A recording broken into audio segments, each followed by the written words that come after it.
वृत्ति जीवन जब बनता है और वृत्ति अपनी दिनचर्या में संलग्न होता है तो उसका आनंद ही अलग है। और ऐसी क्रियाओं में संलग्न होने से उस वृत्ति की प्रति समय असंख्यात गुनी निर्जरा होती है।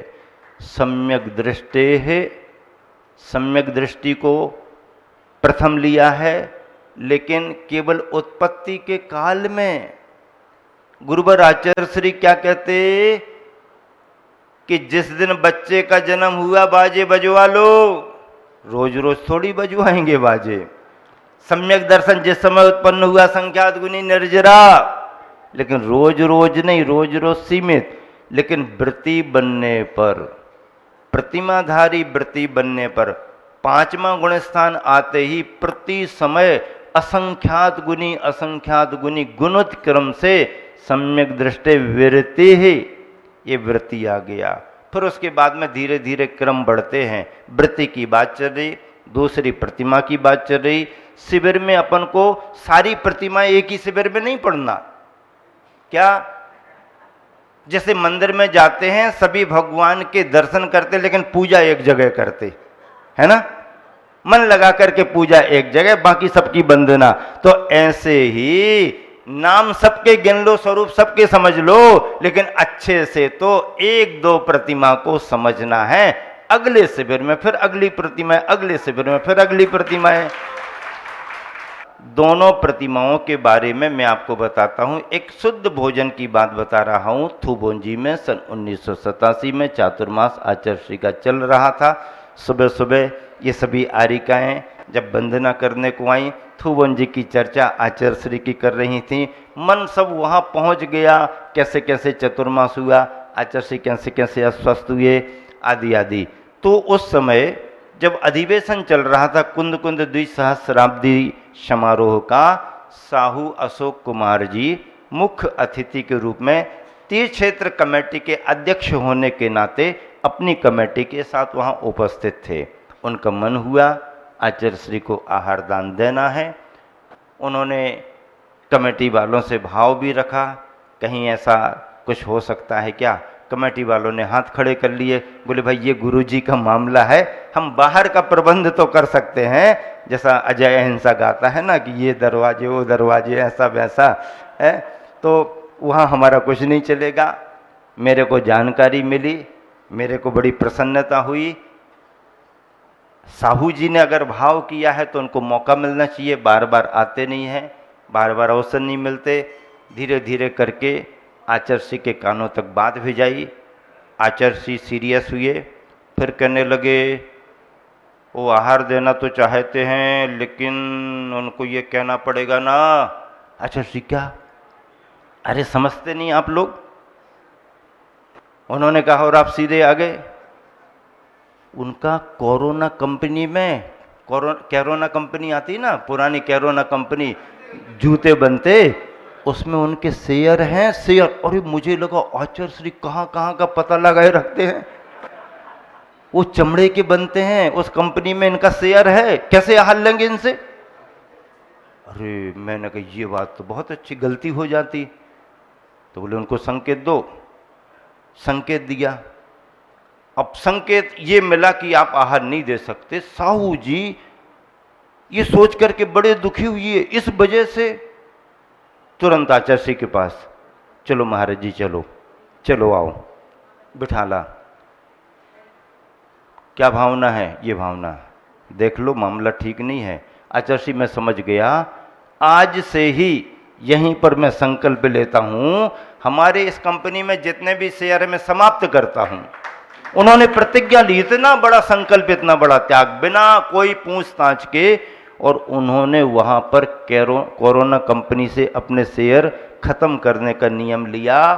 फिर आचार्य श्री ने कहा ठीक है देख लो, ठीक है, ये नहीं कहा कि तुम पीछे लग जाओ आ जाना, ठीक है देख लो। अब वो बड़ी दुविधा में कहाँ जाएं, कहाँ आचार्य श्री जाएंगे, कोई पता नहीं।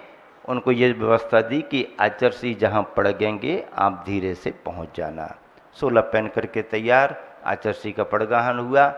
खड़े खड़े आचार्य की नज़र पड़ी, उन्होंने भी परिक्रमा लगा दी, अंदर चले गए, आहार दान दिया, बड़े प्रसन्न हुए।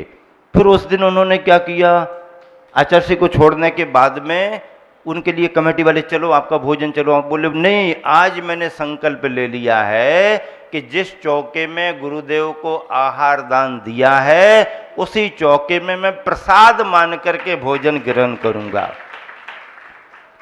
और एक ही बार भोजन ग्रहण करूंगा, ऐसा उन्होंने भाव प्रकट किया। उसी चौके में ले गए, आहार हो गया, भोजन हो गया, हुआ कैसा भगवान जाने वो जाने, लेकिन चौके का भोजन उन्होंने किया, बाहर का कोई सामान नहीं लिया।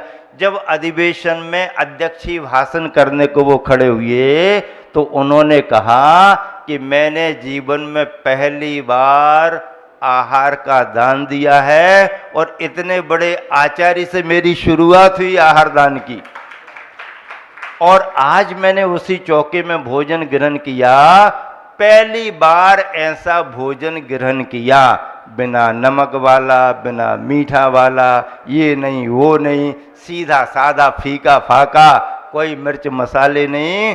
पहली बार मैंने भोजन ग्रहण किया और इतनी संतुष्टि और तृप्ति मुझे हुई कि मेरे जीवन का ये अविस्मरणीय अंग बन गया, मैं इसे जीवन भर याद रखूंगा। ऐसा प्रभाव गुरुओं का और गुरुओं के शुद्ध चौके के ग्रहण किए गए प्रसाद का होता है। व्रती लोग जो शुद्ध भोजन करते हैं वो बाहर से भले ही ये समझ में आए, ये समझ में नहीं आ रहा, वो समझ में नहीं आ रहा, मेडिकल वाला डॉक्टर कई बाधाएं बता देगा, ये ऐसा करेगा, लेकिन मेडिकल साइंस तुम अपने पास रखो, बनाने वालों की भावनाएं, उनके विशुद्ध परिणाम जो काम करते हैं वो भोजन अमृत के समान काम करता है, अमृत के समान काम करता है। ऐसे चौके को, सोले को, चौके में बनने वाली सामग्री को किस तरीके से अपन को अपनाना। देखो, अहिंसा का व्रत है, सत्य का व्रत है, अचौरी का व्रत है, ब्रह्मचर्य का व्रत है, अपरिग्रह का व्रत है, गुण व्रत है, शिक्षा व्रत है। इन 5 व्रतों में मूल तो अहिंसा है, सत्य आदि तो उसके सहयोगी हैं। अहिंसा कैसे पलेगी? व्रती के जीवन में अहिंसा कैसे पले? अरे अव्रती के जीवन में भी अहिंसा कैसे पले? बहुत सावधानी रखने पर अहिंसा पल पाती है, क्योंकि पग पग पर हिंसा के दोष लग सकते हैं। कभी व्यापार के रूप में, व्यापार आपने निंदनीय चुन लिया, नीच कुल के योग्य चुन लिया। आजकल तो व्यापार कम देखते हैं, सोर्स ऑफ इनकम, किस में ज़्यादा आमदनी होगी, कोई भी हो कैसा भी हो, नहीं, जैन कुलाचार के हिसाब से व्यापार चुना जाता है, संतोषी का भाव रखा जाता है, भाग्य पर भरोसा किया जाता है, खूब मेहनत पुरुषार्थ किया जाता है, पुण्य अपने आप साथ देता है। व्यापार के चयन में, आरंभादिक के कार्यों में, कारखाने फैक्ट्रियों में, खेती बाड़ी करने में आपको हिंसा के दोष लगते, सावधानी से आप कैसे बच सकते हो, कितना बच सकते हो, ये ध्यान रखना पड़ेगा। मतलब संपदा के पीछे, सत्ता संघर्ष में, सत्ता के संघर्ष में निरंतर भावों से हिंसा होती रहती है, उससे भी बचना। स्वाद के पीछे जरा अच्छा होना, ये होना, प्राणियों की हिंसा करके भोजन, स्वाद के पीछे हिंसा करते हैं। सौंदर्य प्रसाधन में दूसरों की सुंदरता बिगाड़ करके अपनी सुंदरता बढ़ाने के नाम पर क्रूरता के कार्य करना, पक्षियों पर, पशुओं पर जुल्म ढालना, कत्ल खाने आदि चलाना, ये सब सौंदर्य के नाम पर होने वाली हिंसा है। इस जागृति में बड़ी संस्था देश में काम करती है, ब्यूटी विदाउट क्रूएल्टी, ब्यूटी सुंदरता तो, लेकिन बिना क्रूरता के, बिना क्रूरता के हर्बल का प्रयोग करो, जैविकी हिंसा से बचो। इसीलिए ग्रस्त हो चाहे व्रती हो, अहिंसा के पालन के लिए उसे बहुत सावधानी रखना पड़ेगी। पहनने ओढ़ने से लेकर के, सौंदर्य प्रशासन से लेकर के, खाने पीने की सामग्रियों में शुद्धता का पूरा ध्यान रखना पड़ेगा। और क्या ध्यान रखना पड़ेगा? अहिंसा के व्रत के पालन के लिए भावना क्या क्या बताई गई? आचार्यों ने क्या तत्वार्थ सूत्र में लिखा, आचार्य महाराज ने, वचन गुप्ती, मनोगुप्ती, ईर्यापद समिति, आदान निक्षेपन, आलोकित पान भोजन, ये 5 भावनाएं सावधानी, तभी तुम्हारा अहिंसा का व्रत अच्छा पलेगा। वचन गुप्ती, अगर आपने अपने वचनों पर नियंत्रण नहीं रखा, हित मित और प्रिय वचन आपने नहीं बोले, तो आपके वचनों से ढेर सारी हिंसा हो सकती है। गोली और तीर का घाव तो फिर भी भर जाता है, लेकिन बोली, वचनों की कठोरता, कर्कशता, निर्ममता आदमी को छलनी छलनी कर देती है। इसलिए वचनों पर नियंत्रण होना, वचन गुप्ती का पालन होना, ये अहिंसा व्रत के पालन का साधन है। मनोगुप्ती, दुर्ध्यान, आर्त रौद्र ध्यान से किसी का कुछ बिगड़ता नहीं है, लेकिन हम बिगाड़ का भाव सोचते रहते हैं, तो ये मन की शक्ति का दुरुपयोग, विचारों का दुरुपयोग। इसलिए मन और विचारों पर नियंत्रण, मनोगुप्ती। ईर्यापद समिति, देख करके चलना। अब गाड़ी वाहन दिन रात 24 घंटे वो कहाँ देख पा रहे, हिंसा ही हिंसा, हिंसा ही हिंसा, ट्रांसपोर्ट हिंसा, आवागमन हिंसा, क्यों कुछ दिखता नहीं। पैदल चलने वाला फिर भी सावधान, अगर कोई सामने आ गया तो रुक सकता है, बचा सकता है।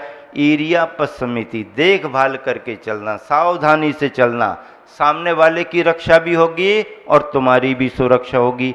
आदान निक्षेपन, बिना देखे उठाना रखना नहीं, देख करके उठाना रखना, सामान सामग्री के लिए उजाला हो आदि आदि, आँखों से देख करके उठाना रखना। एक संस्मरण याद आ गया, अभी 2019 में गुरुवर आचार्य श्री के पास नेमावर पहुँचे, राजवार्तिक का स्वाध्याय सुबह सुबह होता था, स्वाध्याय हो गया, जंगल के लिए जाने को हुए। एक मुनि महाराज जी ने 3-4 ग्रंथ महाराज जियों से लिए और ऐसे हॉल में जैसे सेल्फ बनी रहती है ना थोड़ी ऊपर को, और उन्होंने ऐसे ग्रंथ रख दिए। ग्रंथ रखते समय आचार्य श्री का ध्यान चला गया, उसके पहले ध्यान नहीं गया, आचार्य श्री नहीं देख पाए कि उसके पहले क्या किया, और जब रखे ऐसे हाथ करके रखे, आचार्य ध्यान गया। आचार्य श्री का, महाराज जी क्या कर रहे? आचार्य श्री ग्रंथ रख रहे। अच्छा, कहाँ रख रहे ग्रंथ? ऊपर सेल्फ पर। अच्छा, पिछी लगाई क्या? पिछी लगाई क्या? महाराज सावधान थे। हाँ आचार्य श्री, मैंने रखने के पहले पिछी लगाई थी। अब आचार्य श्री तो आचार्य श्री, अब जब पकड़ने का भाव हो गया तो पकड़ेंगे ही पकड़ेंगे। अच्छा, पिछी लगा ली थी? हाँ आचार्य श्री पिछी। महाराज फ्री हो गए। हाँ आचार्य श्री, हमने पिछी लगाई थी। अच्छा, पिछी तो लगाई थी, लेकिन आंखों से देख करके उस जगह पर पिछी लगाई क्या? मतलब पिछी भी अगर लगाई जाती है तो आंखों से देख करके पिछी लगाई जाए। अब महाराज चुपचाप रह गए। क्यों? क्योंकि पिछी तो लगाई थी, लेकिन उसके ऊपर आंखों से थोड़ी देखा। तो आचार्य श्री कहने लगे, पिछी लगाई ये तो सावधानी थी, लेकिन आंखों से नहीं देखा, क्या पता वहां पर क्या था, ये असावधानी मानी जाएगी। मतलब इतनी बारीक और इतनी सावधानी में ही हमारा अहिंसा का व्रत पल पाएगा, अहिंसा का व्रत पल पाएगा। थूबन जी का संस्मरण है, आचार्य श्री अस्वस्थ थे, लेटे थे, मैं बाजू में बैठा था वैयावृत्ति के लिए, जब जरूरत पड़ती थी तो सहयोग करता था। आचार्य श्री को करवट लेना थी, हमने अपनी पिछी लगा दी और आचार्य श्री को कहा करवट बदल लो, तो आचार्य श्री ने इशारा किया, करवट बदल लो कहा, इशारा किया पिछी, तो हमने कहा आचार्य श्री हमने लगा दी। तो आचार्य श्री कहने लगे, महाव्रत तुम्हारे हैं कि महाव्रत हमारे हैं? महाव्रत तुम्हारे हैं कि हमारे? तुम्हारे थे तो तुमने लगा दी, हमें भी तो लगाना पड़ेगी ना। आचार्य श्री ने उस असक्तता में पिछी ली, लगाई, उसके बाद इशारा किया कि अब करवट बदल दो। मुझे भी कह दिया तुमने लगा दी, इसका मतलब क्या है? हम भी तो लगाएंगे ना। इतनी सावधानी आचार्य श्री रखते थे। तो ऐसी ये अहिंसा की भावना में। और आलोकित पान भोजन, आलोकित पान भोजन का मतलब क्या है कि व्रती जन जब भी भोजन करें, जहाँ भोजन करें वहाँ पर उजाला और हवा आनी चाहिए। आपने बिजली का प्रकाश कर लिया और पंखे की हवा ले ली, ये उजाला और प्रकाश तो हो गया, लेकिन ये प्रदूषित माना जाएगा। शुद्ध उजाला, शुद्ध प्रकाश, शुद्ध वायु कौन है? जो प्रकृति से हवा आती है, शुद्ध वायु है, और सनलाइट जो सूर्य प्रकाश आता है वो शुद्ध प्रकाश में, उसी को आलोक कहा गया। शास्त्रों में आलोक किसे कहते हैं? बिजली के उजाले को आलोक नहीं कहते हैं, सूर्य के प्रकाश को आलोक कहते हैं। तो ऐसे सूर्य के प्रकाश में अपना भोजन पानी करना, ये आलोकित पान भोजन है। क्या है ये? आलोकित पान भोजन है। हम देख करके करें और उजाला भी हमारे लिए नेचुरल मिले। आज के समय में गृहस्थ तो इन पर ध्यान देते ही नहीं हैं, कई गृहस्थ भी ध्यान दे लेते हैं, जिनके विवेक में बात आती है वो अपने रसोई घर को सुधार लेते हैं। वृत्तिजन भी मजबूरी बता करके कई बार ध्यान नहीं दे पाते हैं, या उनकी कोई बड़ी मजबूरी रहती है, तो भी शास्त्र तो हमें कोई दूसरा रास्ता बताता नहीं है। हम भले ही एडजस्ट क्यों न करते रहें, लेकिन शास्त्र तो हमेशा यही कहेगा, ये तुम्हारी कमी है, ये तुम्हारा दोष है, ये तुम्हारी कमी है, ये तुम्हारा दोष है। वृत्ति के लिए चाहिए कि वह उजाला नेचुरल ऐसी जगह बनाए और हवा भी आती रहे, तब वृत्तियों की दूसरी प्रतिमा निर्दोष तरीके से पलेगी। इस स्वाध्याय इसलिए कराया जा रहा है कि हमारी कमियों पर ध्यान तो जाए। कमी बताने का मतलब आलोचना नहीं है। आलोचना बुरे भावों से होती है, आलोचना क्रिटिसाइज मानी जाती है, आलोचना अपमानित करने के रूप में होती है। नहीं, वृत्तियों का सम्मान है। वृत्ति सम्मान की नज़र से देखे जाते हैं। महावृत्तियों की नज़र में भी वृत्तियों का सम्मान है। कली काल, पंचम काल में आपने बड़ा पुरुषार्थ किया है। आप सच्चे महावीर भगवान के अनुयायी हो, आपने उनकी आज्ञा को माना है। जिन्होंने संकल्प नहीं लिया, वृत्ति नहीं बने, वो केवल महावीर को मान रहे हैं। आप महावीर को भी मान रहे और महावीर की आज्ञा को भी मान रहे हो। हंसी मजाक जैसी बातें अमर्यादित करते रहोगे, सत्य बाधित होगा, और शास्त्रों का ध्यान नहीं रखोगे तो कुछ भी प्रतिपादन करते रहोगे, झूठ का दोष लगेगा। अहिंसा और सत्य के इन व्रतों का ध्यान रखते हुए आप सभी को इनके अतिचारों पर भी ध्यान देना है। तत्वार सूत्र में अतिचार यानी दोष भी बताए हैं, और भावना व्रतों को पुष्ट करने के लिए, निर्दोष बनाने के लिए बताई गई हैं। आज का विषय लगभग पूरा हो गया है।